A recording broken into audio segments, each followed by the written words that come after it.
Good morning. I'm Delusion Speller. I'll be reading to you today again from The Language of Letting Go by Melody Beattie, copyright 1990, for our Letting Go in 2019 series. Today we're going to be talking about taking care of ourselves.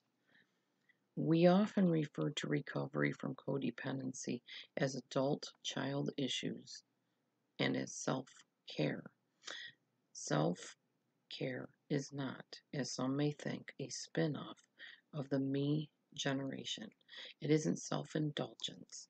It isn't selfishness. It isn't the negative interpretation of that word.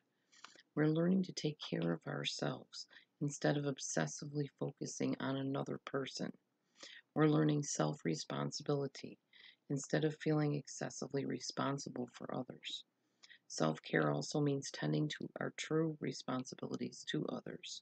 We do this better when we're not feeling overly responsible. Self-care sometimes means me first, but usually me too.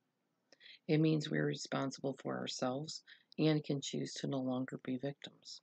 Self-care means learning to love the person we're responsible for taking care of, ourselves.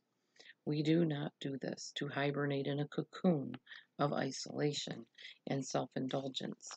We do it so we can better love others and learn to let them love us. Self-care isn't selfish, it's self-esteem. Today, God, help me love myself.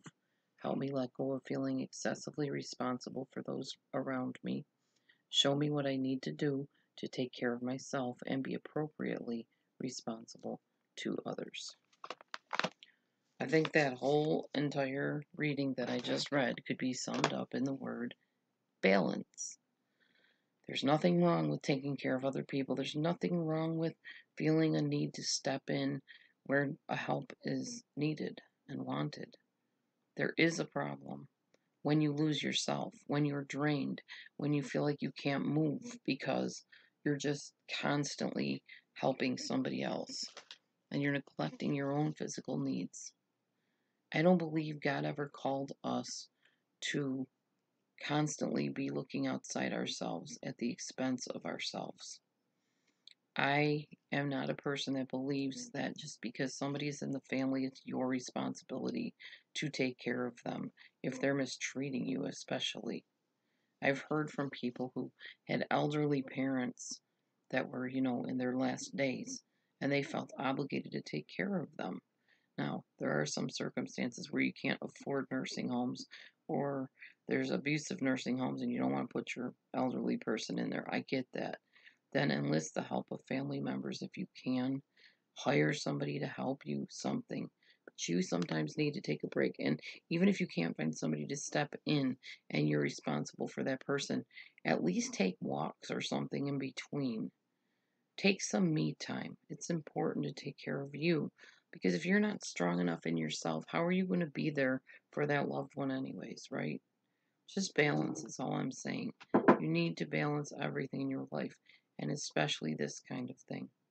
Make sure you have time to step aside and take a shower or go take a walk, like I said, or go take yourself out to lunch at McDonald's or I don't know, whatever. Just something to take a break in the intensity of your life of caregiving if you do need to be a caregiver.